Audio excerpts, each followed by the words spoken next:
विद्यार्थियों नमस्कार। History by captain doctor Rajendra ऐतिहासिक अध्ययन की श्रृंखला के अंतर्गत मैं आपका फिर से अभिनंदन करता हूं, स्वागत करता हूं।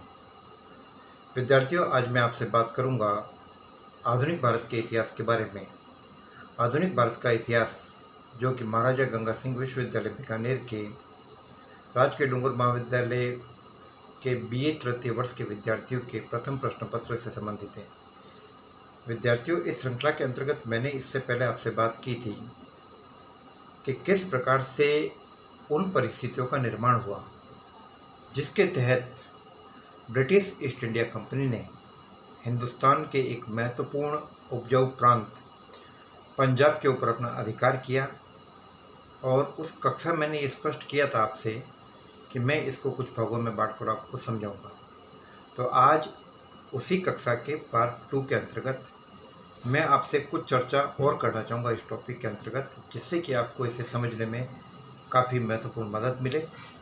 और इस टॉपिक के पूरे होने के बाद मैं आपसे अवध के बारे में चर्चा करूँगा और अन्य ब्रिटिश साम्राज्यवादी गतिविधियों के बारे में आपसे विस्तार से बात की जाएगी।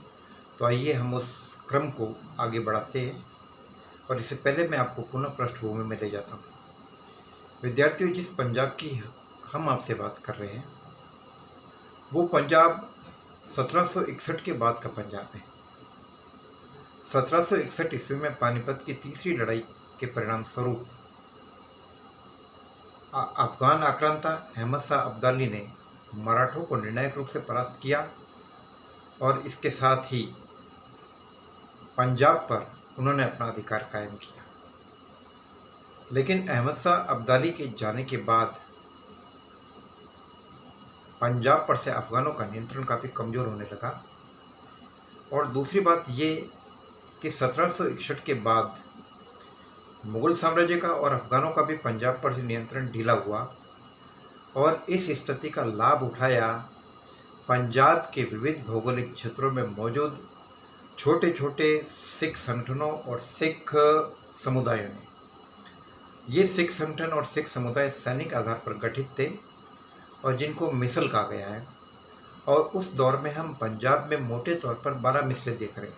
हालांकि छोटी मोटी मिसलों को हम देखें तो ये संख्या लगभग 60 के आसपास जाती है, लेकिन 12 महत्वपूर्ण मिसलें हम उस दौर में देख रहे हैं, जिनमें सुकरचकिया मिसल, जिसमें कन्हैया मिसल, जिसमें रामगढ़िया मिसल, जिसमें निशानवालिया मिसल, जिसमें फुलकिया मिसल, जिसमें डलैया मिसल, शहीदी मिसल। तो इस प्रकार से कुल मिलाकर हमें 12 मिसलें देखने को मिल रही है।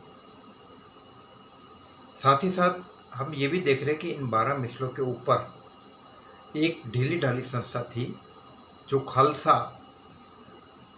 दल कहलाता था। और वो खालसा इनको कंट्रोल करता था, लेकिन ये कंट्रोल पूरी तरीके से नहीं था। पूरी तरीके से नियंत्रण कायम करने की कोशिश सुकरचकिया मिसल के सरदार महासिंह के बेटे रणजीत सिंह ने की। रणजीत सिंह ने अपने पिता की मृत्यु के बाद सुकरचकिया मिसल की कमान संभाली और अपनी मां राजकौर और अपनी सास सदाकौर के सहयोग से उसने पंजाब पर नियंत्रण कायम करने का विचार किया।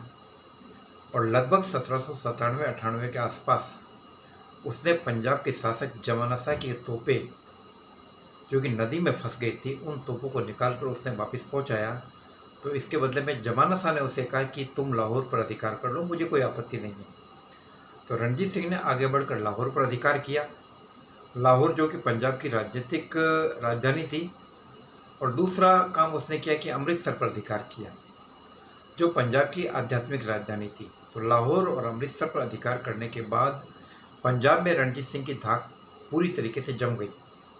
इसके अलावा उसने जम्मू के कुछ क्षेत्र, कलगढ़ के कुछ क्षेत्र और आसपास के क्षेत्रों पर अधिकार किया। लेकिन रणजीत सिंह की महत्वाकांक्षा इतने से संतुष्ट होने वाली नहीं थी। वह संपूर्ण पंजाब के सिखों पर अपना अधिकार चाहता था और उसने अपना विस्तार अभियान चलाया। इसका परिणाम ये हुआ कि सतलज पार के, सतलज पूर्व के जो राजा थे, जिनमें फुलके नस्ल और निहंग सरदार और कुछ लोग थे, उन्होंने ईस्ट इंडिया कंपनी से संरक्षण मांगा।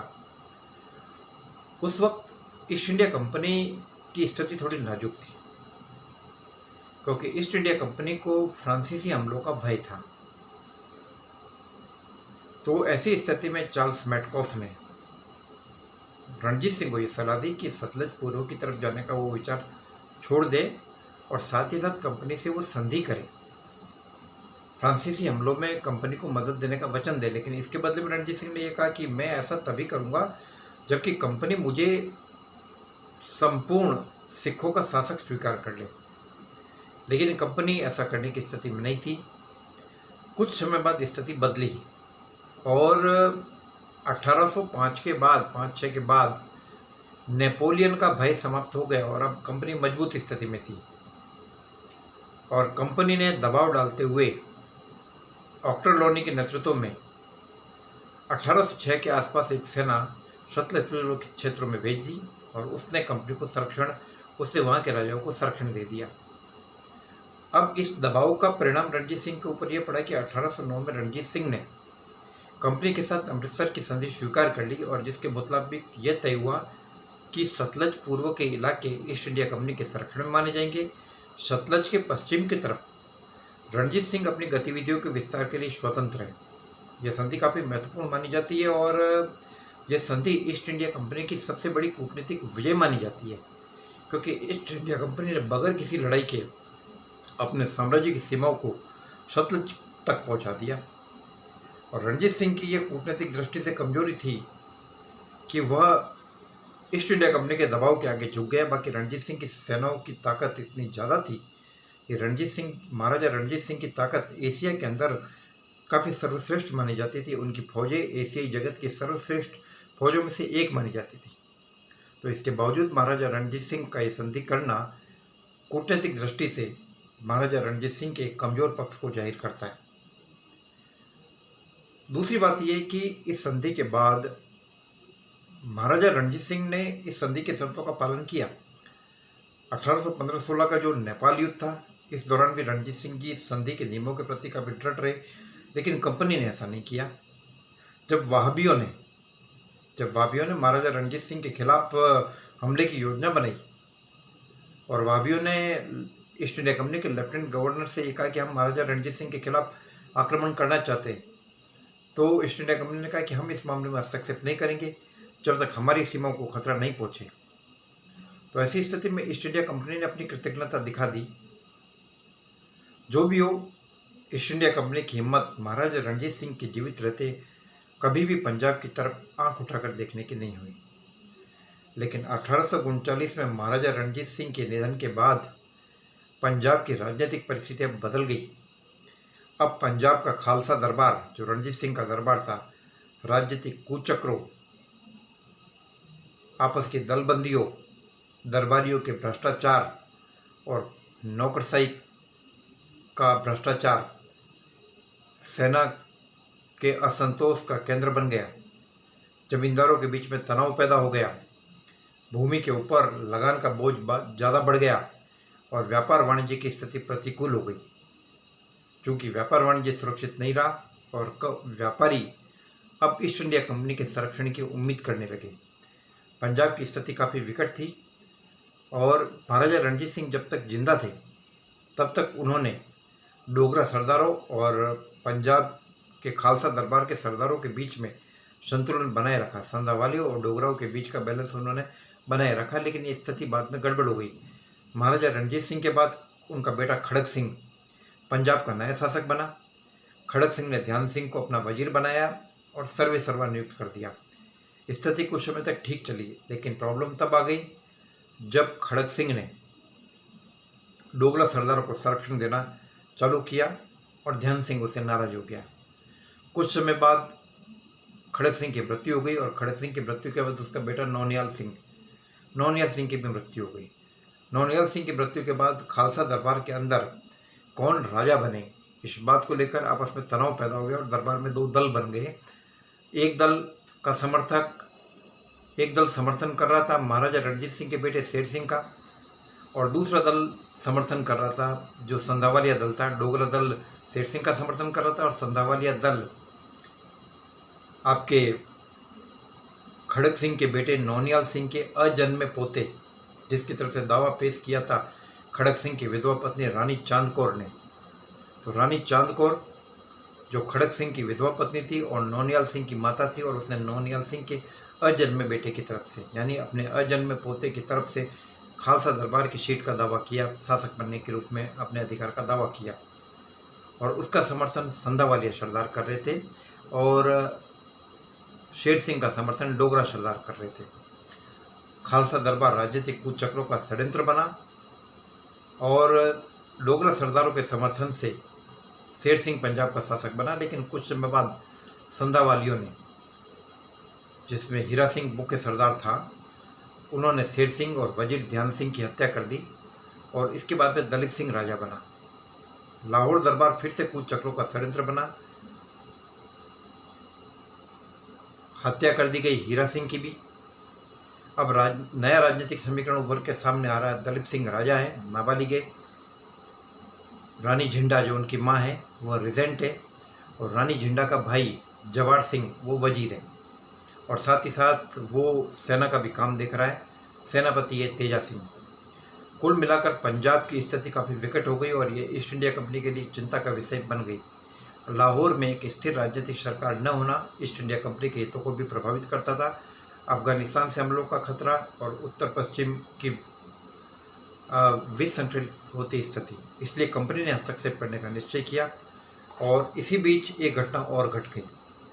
खालसा सेनाओं ने, जिनको वेतन नहीं मिला, भत्ते नहीं मिला, और उन्होंने असंतुष्ट होकर जवाहर सिंह की हत्या कर दी और इसके साथ ही लॉर्ड हार्डिंग को पंजाब में हस्तक्षेप करने का मौका मिल गया और 1845-46 में प्रथम आंग्ल पंजाब युद्ध चालू हो गया। इस युद्ध में कुल मिलाकर 4 लड़ाइयाँ लड़ी गई। मुदकी की लड़ाई, फिरोज शाह की लड़ाई, अलीवाल की लड़ाई और सबराऊ की लड़ाई। मुदकी की लड़ाई में सिख हारे, लेकिन फिरोज शाह की लड़ाई में सिख जीते। लेकिन बाद के दोनों की लड़ाइयाँ, अलीवाल की लड़ाई और सबराऊ की लड़ाइयों में ईस्ट इंडिया कंपनी की जीत हुई। ये दोनों लड़ाइयाँ अंग्रेजों के लिए काफ़ी भयानक साबित हुई और अंग्रेजों ने लिखा कि यदि तेजा सिंह का विश्वासघात नहीं होता तो खालसा सेनाएं निश्चित रूप से हम पर भारी पड़ती। और इतनी शक्तिशाली खालसा सेनाओं का जो कत्लेआम हुआ उसको देखकर अंग्रेजों को भी काफ़ी दुख हुआ।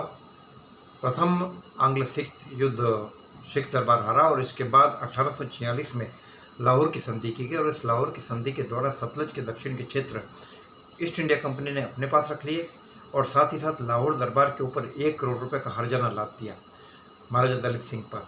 अगर महाराजा दलीप सिंह ये हर्जाना दे नहीं पाया तो उससे जम्मू कश्मीर के इलाके और हजारा का जिला छीन लिया गया और बाद में कश्मीर गुलाब सिंह को 1 करोड़ रुपए में बेच दिया गया। अब रानी झिंडा को दलीप सिंह का संरक्षक नियुक्त किया गया और लाल सिंह को वजीर बनाया गया। लेकिन कुछ समय बाद लाल सिंह ने फिर अपना कूचक्र चलाया और लाल सिंह ने कश्मीर में गुलाब सिंह के खिलाफ बगावत करा दी और इसका परिणाम ये हुआ कि लाल सिंह को वजीर पद से हाथ धोना पड़ा। स्थिति काफ़ी विकट थी। एक बार फिर ईस्ट इंडिया कंपनी ने हस्तक्षेप किया और उसने रानी झिंडा को संरक्षिका पद से हटा दिया और एक 8 सदस्यीय रेजिडेंट काउंसिल कायम की जो महाराजा दलीप सिंह की तरफ से पंजाब का शासन संभाल रही थी और साथ ही साथ 20 लाख रुपए लेकर खालसा दरबार में एक पूरी की पूरी पंजाब में एक ईस्ट इंडिया कंपनी की सेना नियुक्त कर दी गई। यह व्यवस्था पंजाब में किसी को पसंद नहीं आई, न रानी झिंडा को पसंद आई, न पंजाब की खालसा सेना को पसंद आई, न पंजाब के लोगों को पसंद आई। और पंजाब की खालसा सेना को ये लगा कि हमारे में कमजोरी नहीं है, क्योंकि अगर हम हारे हैं तो हम लाल सिंह और तेजा सिंह जैसे विश्वासघातियों के कारण हारे। तो एक बार फिर युद्ध का वातावरण बनने लगा और इस वक्त ईस्ट इंडिया कंपनी का नया गवर्नर जनरल था लॉर्ड डलहौजी 1849, जो अपने दौर का सबसे साम्राज्यवादी गवर्नर जनरल था और किसी भी कीमत पर कोई भी एरिया अपने हाथ से जाने का मौका नहीं जाने देना चाहता था। और इसके साथ ही आप दीवान मुल्तान में दीवान मूलराज के बगावत ने अवसर दे दिया और एक बार फिर ईस्ट इंडिया कंपनी और खालसा सेना आमने सामने हो गई और रामनगर की लड़ाई और कुछ अन्य महत्वपूर्ण लड़ाइयाँ लड़ी गई। रामनगर और चिलेनवाला की लड़ाइयाँ लड़ी गई और इन लड़ाइयों में अंग्रेजों को काफ़ी नुकसान हुआ, लेकिन इसके बाद अंग्रेजों ने पूरी तरीके से निर्णायक विजय प्राप्त की और इस विजय का परिणाम ये हुआ कि पंजाब को ब्रिटिश साम्राज्य में शामिल कर दिया गया। राजा दिलीप सिंह को पेंशन देकर लंदन भेज दिया गया और महारानी जिंदा को पंजाब की राजनीति से अलग कर दिया गया। तो प्रश्न ये पैदा होता है कि इतनी बड़ी शक्तिशाली सेनाएं जो कि रणजीत सिंह के द्वारा गठित की गई थी, ये सेना ईस्ट इंडिया कंपनी के सामने क्यों नहीं टिक पाई और महाराजा रणजीत सिंह की मृत्यु के 9 साल के अंदर अंदर शक्तिशाली सिख साम्राज्य छिन्न भिन्न हो गया। तो इसमें बहुत सारी बातें महाराजा रणजीत सिंह के समय में हमें देखने को मिलती है। एक बात विद्यार्थियों हमेशा ध्यान रखनी चाहिए कि जब सेना स्वामिनी हो जाती है तो राज्य के तमाम तंत्र कमज़ोर पड़ जाते हैं। महाराजा रणजीत सिंह की ताकत का आधार सेना थी और रणजीत सिंह जी के बाद कमज़ोर सिख शासक सेना के ऊपर नियंत्रण नहीं रख सके और इसके साथ साथ महाराजा रणजीत सिंह अन्य प्रशासनिक संस्थाओं, न्याय, कानून व्यवस्था, लॉ एंड ऑर्डर की तरफ से पूरी तरीके से व्यवस्था नहीं कायम कर पाए और यही कारण था कि महाराजा रणजीत सिंह की मृत्यु के 9 साल के अंदर शक्तिशाली सिख साम्राज्य चरमरा कर भर कर गिर पड़ा। विद्यार्थियों, मैंने आपसे कुछ बातें की पंजाब के बारे में। अब मैं आपसे बात करूंगा कुछ उन क्वेश्चंस के बारे में जो आपको देखने हैं। आपको यह बताना है कि किस प्रकार से वे कौन से कारण और परिस्थितियाँ थी जिसके परिणाम स्वरूप पंजाब पर ब्रिटिश अधिकार कायम हुआ। आपको से प्रश्न पूछा जा सकता है खालसा दरबार की गुटबंदियों के बारे में। आपसे प्रश्न पूछा जा सकता है प्रथम आंग्ल सिख युद्ध के कारण परिणामों के बारे में, द्वितीय आंग्ल सिख युद्ध के कारण परिणामों के बारे में। तो आपको ये सारी चीज़ें तैयार करनी है। स्वस्थ रहे, प्रसन्न रहे और अपने स्वास्थ्य का ध्यान रखें। जय भारत, जय हिंद। और कोई भी दिक्कत हो तो आप मेरे से 9928482295 पर संपर्क कर सकते हैं।